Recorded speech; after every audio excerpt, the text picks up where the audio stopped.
The Art of War by Sun Tzu, translated by Lionel Giles. Part 12. The Attack by Fire. Sun Tzu said, "There are 5 ways of attacking with fire. The first is to burn soldiers in their camp. The second is to burn stores. The third is to burn baggage trains. The fourth is to burn arsenals and magazines. The fifth is to hurl dropping fire amongst the enemy." In order to carry out an attack, we must have means available. The material for raising fire should always be kept in readiness. There is a proper season for making attacks with fire, and special days for starting a conflagration. The proper season is when the weather is very dry. The special days are those when the moon is in the constellations of the Sieve, the Wall, the Wing, or the Crossbar, for these 4 are all days of rising wind. In attacking with fire, one should be prepared to meet 5 possible developments. 1. When fire breaks out inside to enemy's camp, respond at once with an attack from without. 2. If there is an outbreak of fire, but the enemy's soldiers remain quiet, bide your time and do not attack. 3. When the force of the flames has reached its height, follow it up with an attack, if that is practicable. If not, stay where you are. 4. If it is possible to make an assault with fire from without, do not wait for it to break out within, but deliver your attack at a favorable moment. 5. When you start a fire, be to windward of it. Do not attack from the leeward. A wind that rises in the daytime lasts long, but a night breeze soon falls. In every army, the 5 developments connected with fire must be known, the movements of the stars calculated, and a watch kept for the proper days. Hence, those who use fire as an aid to the attack show intelligence. Those who use water as an aid to the attack gain an accession of strength. By means of water, an enemy may be intercepted, but not robbed of all his belongings. Unhappy is the fate of one who tries to win his battles and succeed in his attacks without cultivating the spirit of enterprise, for the result is a waste of time and general stagnation. Hence the saying, "The enlightened ruler lays his plans well ahead. The good general cultivates his resources." Move not unless you see an advantage. Use not your troops unless there is something to be gained. Fight not unless the position is critical. No ruler should put troops into the field merely to gratify his own spleen. No general should fight a battle simply out of pique. If it is to your advantage, make a forward move.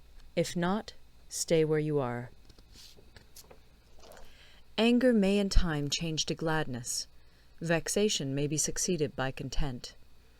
But a kingdom that has once been destroyed can never come again into being, nor can the dead ever be brought back to life. Hence the enlightened ruler is heedful, and the good general full of caution.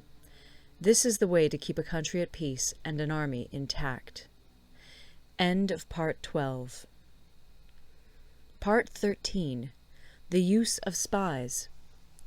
Sun Tzu said, "Raising a host of 100,000 men and marching them great distances entails heavy loss on the people and a drain on the resources of the state.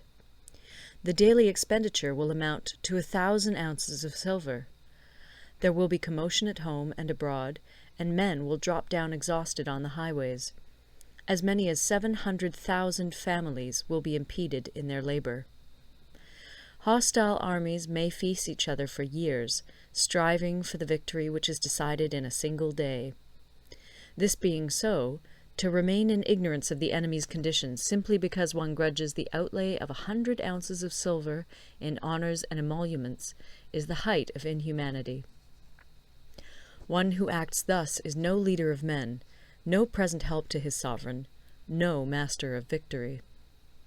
Thus, what enables the wise sovereign and the good general to strike and conquer and achieve things beyond the reach of ordinary men is foreknowledge. Now, this foreknowledge cannot be elicited from spirits. It cannot be obtained inductively from experience, nor by any deductive calculation. Knowledge of the enemy's dispositions can only be obtained from other men.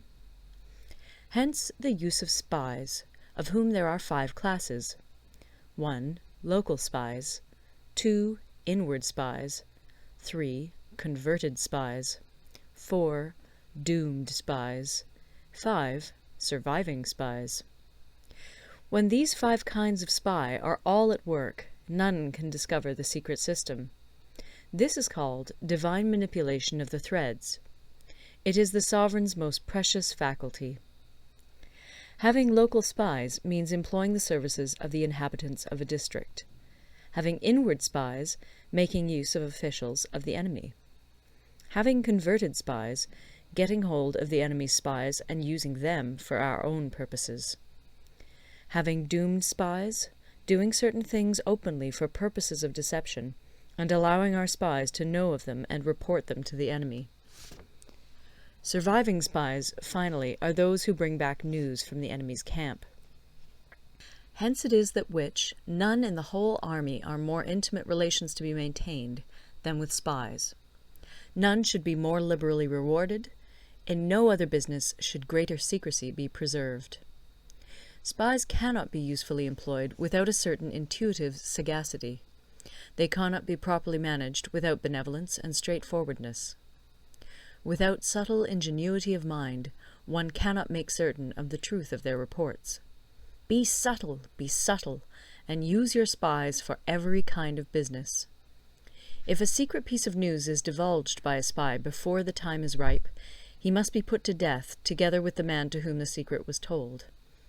Whether the object be to crush an army, to storm a city, or to assassinate an individual, it is always necessary to begin by finding out the names of the attendants, the aides-de-camp, and doorkeepers and sentries of the general in command.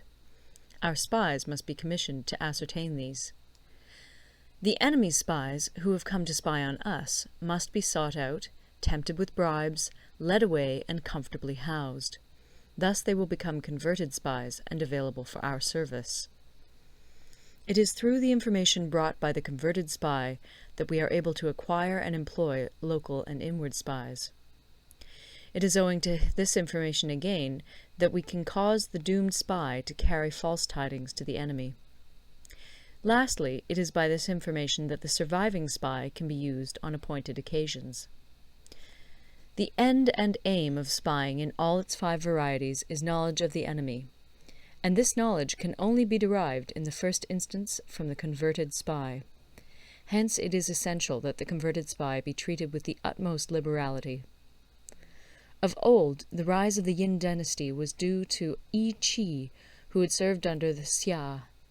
Likewise, the rise of the Chu dynasty was due to Liu Ya, who had served under the Yin. Hence, it is only the enlightened ruler and the wise general who will use the highest intelligence of the army for purposes of spying, and thereby they achieve great results. Spies are a most important element in water, because on them depends an army's ability to move. End of The Art of War. Recorded in Toronto, Ontario by Moira Fogarty, October 2006.